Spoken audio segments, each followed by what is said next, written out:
देखो Rutherford atomic model में सबसे पहले हम लोग, अच्छा ये तो पता है ना एटॉमिक मॉडल का मतलब क्या होता है। एटॉमिक मॉडल का मतलब कि रदरफोर्ड साहब ने एटम्स के बारे में क्या बोला था, ठीक है।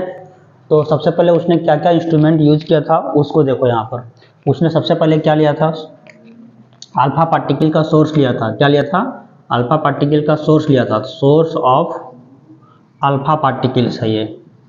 और सोर्स ऑफ अल्फा पार्टिकल में उसने क्या लिया था, ये लेड का बॉक्स लिया था। ये क्या है, लेड बॉक्स है, ये लेड बॉक्स है। लेड बॉक्स को उसने लिया था as a source of alpha particles. और अल्फा पार्टिकल्स क्या होता है, He2+, यानी हीलियम पर अगर डबली चार्ज है, 2+ चार्ज है, तो उसी को हम लोग क्या बोलते हैं, अल्फा पार्टिकल्स बोलते हैं। और सामने उसने क्या लिया था, गोल्ड का फॉइल लिया था। इसी को हम लोग क्लास 9th में हम लोग क्या पढ़ते हैं, रदरफोर्ड का गोल्ड फॉइल एक्सपेरिमेंट। यहाँ पर उसी को हम लोग क्या देख रहे हैं, रदरफोर्ड एटॉमिक मॉडल। ये जो गोल्ड उसने लिया था वो कितना पतला था, क्योंकि गोल्ड मेटल है और मेटल्स मेलेबल होते हैं, है ना। तो ये इतना उसने मेलेबल कर रखा था कि इसके अंदर में सिर्फ गोल्ड का एक ही एटम आ सकता है, 1 एटम ऑफ Au। गोल्ड का सिर्फ एक ही एटम आ सकता है। तो सोचो वो कितना वो पतला करके इसको लिया था, ठीक है। ये तो ठीक वैसे ही है जैसे मिठाई वगैरह में सिल्वर का फॉइल नहीं लगाया जाता है, ठीक है। तो एक गोल्ड का फॉइल लिया था। क्यों गोल्ड का फॉइल लिया था, वो इससे कोई फर्क नहीं पड़ता, इसकी जगह कोई दूसरा मेटल भी रहता तब भी उनको वही सेम रिजल्ट मिलता। और फिर सामने उसने क्या किया था, पीछे में स्क्रीन लगाया था। क्या लगाया था, ये स्क्रीन लगाया था, है ना। और ये स्क्रीन किस चीज़ का था, ये स्क्रीन था एक्चुअली ZnS का, यानी जिंक सल्फाइड का, ZnS का था। और ये क्यों लिया था कि ताकि अल्फा रे अगर इसको क्रॉस करके इधर अगर आए तो उसको पता चल सके। कैसे पता चलता, जैसे ही इस सरफेस से टकराएगा वहाँ पर क्या होगा, वो ये वॉल ग्लो करेगा। ये जो दीवार है ना जिंक सल्फाइड का, वो ग्लो करेगा। तो उससे उनको पता चल जाता कि अल्फा रेज क्रॉस कर रहा है। तो यहाँ से उन्होंने क्या किया, ढेर सारा अल्फा पार्टिकल्स का बम्बार्डिंग कराया। किसके ऊपर, गोल्ड फॉइल के ऊपर में, ठीक है। तो इनको क्या रिजल्ट मिला था, इसको मैं एक और पिक्चर भी यहाँ ड्रॉ करता हूँ, उससे दिखाता हूँ। बंद करो, मतलब पाउज। देखो सामने यहाँ पर एक हमने यहाँ पर ले लिया ये वाला गोल्ड का फॉइल, ठीक है।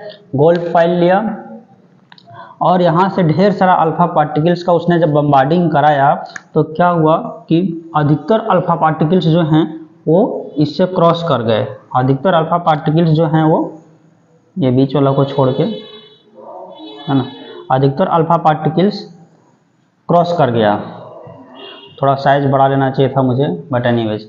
तो ये समझ जाओ कि लाखों करोड़ों अल्फा पार्टिकल्स जब क्रॉस हुए तो अधिकतर अल्फा पार्टिकल्स इस एटम से आर पार हो गया। इसमें से कुछ ऐसा था जो गया और स्मॉल एंगल से डेविएट हो गया, स्मॉल एंगल से डेविएट हो गया, गया और स्मॉल एंगल से कुछ था ऐसा। लेकिन इसमें से बहुत कम ऐसा पार्टिकल था जो गया और वापस अपने ही रास्ते में लौट गया, ठीक है ना। तो इससे वो क्या ऑब्जर्वेशन किए और क्या कंक्लूजन निकला बता रहा हूँ, इसको नोट कर लो। देखो जब ये हुआ तो उन्होंने क्या ऑब्जर्वेशन किया, तो देखो उनका ऑब्जर्वेशन क्या था, तो मैं एक तरफ लिखता हूँ ऑब्जर्वेशन। ऑब्जर्वेशन का मतलब कि उसने क्या देखा और देखने के बाद क्या कंक्लूजन निकाला उससे, कंक्लूजन। तो सबसे पहले उन्होंने देखा, देखो क्या देखा कि most of the alpha particles जो ऐसे हैं जो आर पार हो जा रहे हैं एटम से, है ना। ये उनका पहला ऑब्जर्वेशन था। Most of the alpha particles passed through atom. उन्होंने क्या देखा कि जितने लगभग जितने भी अल्फा पार्टिकल्स हैं उसमें से अधिकतर एटम से आर पार हो जा रहे हैं। इससे उन्होंने क्या कंक्लूजन निकाला, आखिर आर पार क्यों हो गया, क्योंकि उसको रोकने वाला बीच में कोई नहीं था। एटम से क्रॉस क्यों कर जा रहा है? क्योंकि बीच में कोई रोकने वाला नहीं था। इसका मतलब क्या हुआ कि एटम का जो अंदर का लगभग जो स्पेस है वो सारा क्या है? एम्प्टी है। तो उन्होंने कंक्लूजन निकाला कि most of the space inside an atom is empty. ठीक है, ये उनका पहला ऑब्जर्वेशन था और इस ऑब्जर्वेशन का ये कंक्लूजन था। ठीक, दूसरा उन्होंने क्या देखा कि कुछ अल्फा पार्टिकल्स ऐसे हैं जो स्मॉल एंगल से डिविएट कर रहे हैं। तो वो ऑब्जर्वेशन यहाँ पर लिखेंगे, है ना, sum of the alpha particles were deviated through a small angle, through a small angles।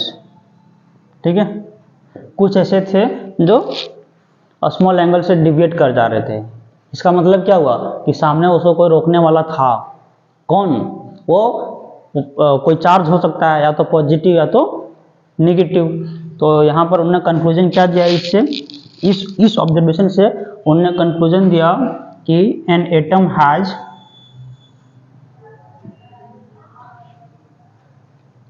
Charges of both positive and negative, कि एक एटम में दोनों चार्ज हो सकते हैं, पॉजिटिव और नेगेटिव। तीसरा ऑब्जर्वेशन क्या था उनका? तीसरा ऑब्जर्वेशन क्या था? देखो, थर्ड पॉइंट यहाँ नहीं दिख रहा है तो यहाँ लिखो। थर्ड पॉइंट उन्होंने क्या नोट किया था तीसरा ऑब्जर्वेशन में, कि बहुत कम अल्फा पार्टिकल्स हैं जो अपने ही रास्ते में जा करके और टकरा के वापस आ रहा है। या very few alpha particle deviated back to its original path। इसका क्या मतलब हुआ? जिस रास्ते से गया उसी रास्ते में वापस आ गया। ऐसा क्यों हुआ होगा? ऐसा इसलिए हुआ होगा कि जरूर इसका मतलब सामने, आखिर रिपल्सन कब होता है? जब सेम चार्जेस एक दूसरे के कांटेक्ट में आते हैं। तो ये जो अल्फा पार्टिकल जो जा रहा है वो खुद पॉजिटिव चार्ज है और सामने उसको बहुत ज़्यादा हैवीली पॉजिटिव चार्ज मिला होगा, तभी उसको उसी रास्ते में वापस कर दिया। वरना सोचो ये सब डिविएट क्यों कर दिया? मान लो ये पॉजिटिव चार्ज था तो ऑब्वियसली यहाँ पर भी उसको क्या मिलना चाहिए था? कुछ भी हो सकता है वहाँ पर, पॉजिटिव नेगेटिव, है ना। लेकिन वो डिविएट इसलिए किया क्योंकि यहाँ पर जो भी चार्ज रहा होगा ना, वो मतलब ना तो इसको अपनी तरफ पूरी तरह से अट्रैक्ट कर पाया, ना तो उसको ठीक से डिविएट कर पाया उसके रास्ते पर।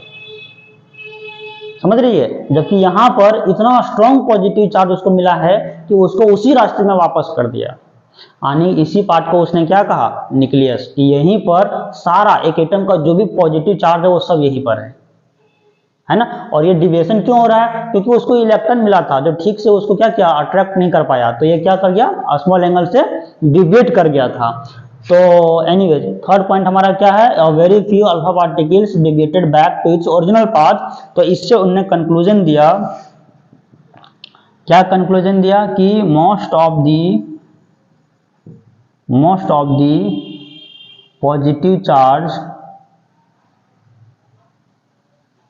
The positive charge of an atom resides का मतलब क्या होता है? रहना, है ना।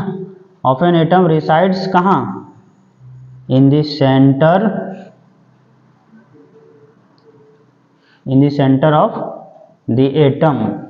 और हम लोग सेंटर ऑफ द एटम को क्या बोलते हैं? सेंटर ऑफ द एटम को क्या बोलते हैं हम लोग?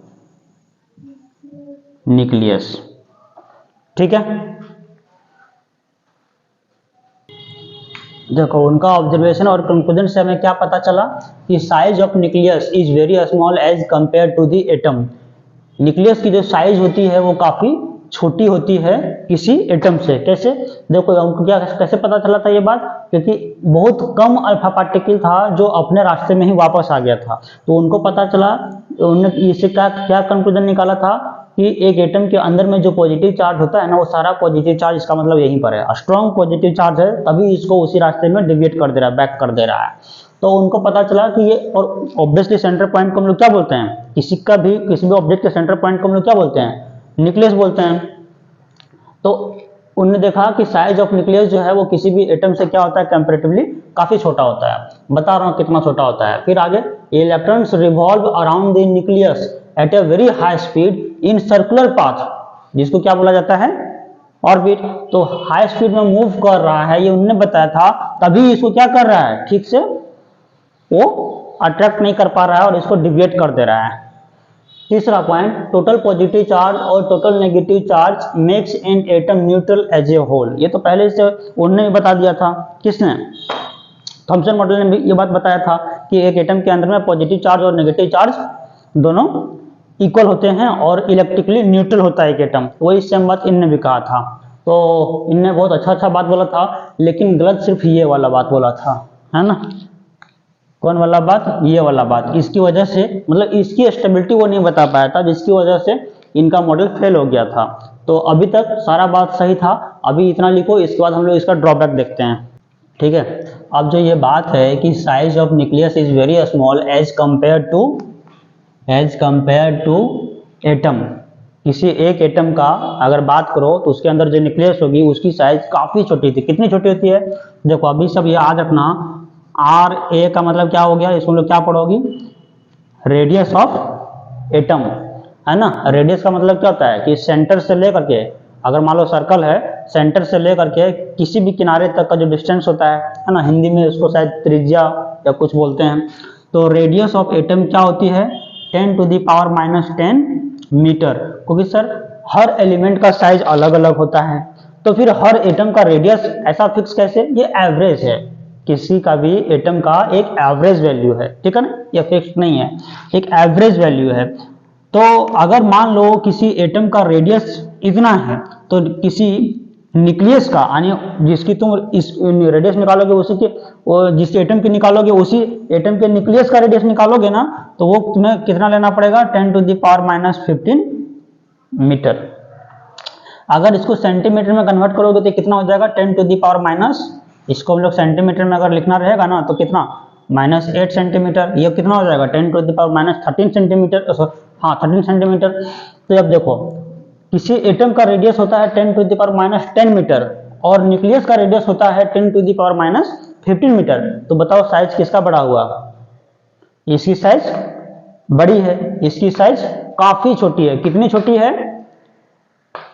10⁻5 का डिफरेंस आने की 1 लाख टाइम्स ये छोटा होता है। किसी एटम के रेडियस से उसकी न्यूक्लियस की जो रेडियस होती है उससे कितनी छोटी होती है, 1 लाख टाइम छोटा होता है, 1 लाख टाइम छोटी होती है, ठीक। फिर आगे चल करके रदरफोर्ड ने यहाँ पर एक फॉर्मूला दिया कि मान लो किसी भी गिवन एटम के न्यूक्लियस का अगर रेडियस तुम्हें फाइंड आउट करना है तो कैसे फाइंड आउट करोगे। उन्होंने एक फार्मूला दिया जो तुम्हें याद रखना, ये है ना। उन्होंने फार्मूला क्या दिया, किसी भी एटम के न्यूक्लियस का रेडियस निकालने का फार्मूला दिया कि आप ना इसको मल्टीप्लाई कर दीजिए, किसको मल्टीप्लाई कर दीजिए, आर नॉट को मल्टीप्लाई कर दीजिए ए के क्यूब रूट से, ए के क्यूब रूट से मल्टीप्लाई कर देना है।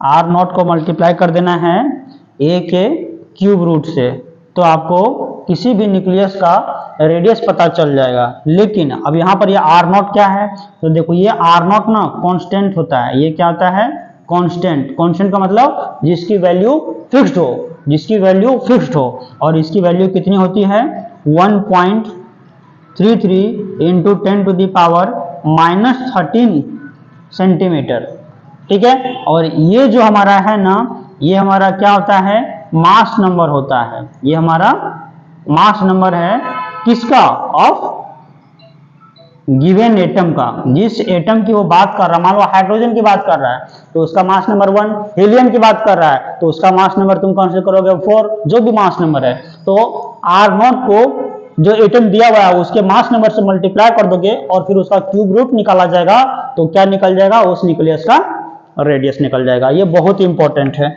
अच्छा, इस केस में क्या करना है तुम्हें, वेरी इंपॉर्टेंट, इस केस में ये वैल्यू ना अधिकतर टाइम क्या होता है, ये वैल्यू दिया हुआ रहता है, अगर नहीं भी दिया हुआ रहा तो तुम याद रखो, ठीक।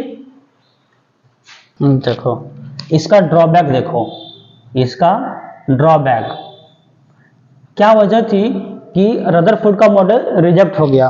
तो रिजेक्ट इसलिए हो गया कि उस समय मैक्सवेल साहब ने, किसने, मैक्सवेल ने क्या बताया कि आप जो, रदरफोर्ड ने क्या बताया कि एटम के अंदर में जो इलेक्ट्रॉन्स है वो अपने ऑर्बिट में हाई स्पीड में रिवॉल्व कर रहा है। तो तुम खुद मुझे बताओ कि अगर कोई चार्ज पार्टिकल लगातार सर्कुलर पाथ में अगर रिवॉल्व कर रहा है तो एक पार्ट में चूंकि वो रिवॉल्व कर एनर्जी अपना लॉस कर रहा है, तो एक समय में क्या होगा, उस घूमते, मान लो ऐसा है ना, उन्होंने कहा कि वो घूम रहा है, ठीक है, घूम रहा है, घूम रहा है, घूम रहा है, घूम रहा है, घूम रहा है, एनर्जी लॉस करेगा ना, क्योंकि जो भी पार्टिकल्स मूव करता है वो लगातार एनर्जी रेडिएट कर रही है। तो एक पॉइंट ऐसा आएगा जब पूरी एनर्जी लॉस कर जाएगी और आके न्यूक्लियस में कोलैप्स कर जाएगा। तो स्टेबिलिटी यहाँ पर नहीं बताया उसने, है ना, तो इसी वजह से उनका थ्योरी गलत हो गया। तो मैक्सवेल साहब ने बताया था, अकॉर्डिंग टू मैक्सवेल, क्योंकि मैक्सवेल ही ये खारिज किया था, तो मैक्सवेल के अकॉर्डिंग ड्रॉबैक ये था कि ही फेल्ड, ही यहां पर किसके लिए यूज कर रहा हूं, रदरफोर्ड के लिए, ही failed to explain, he failed to explain the stability of electrons. बस ये ड्रॉबैक था उसका।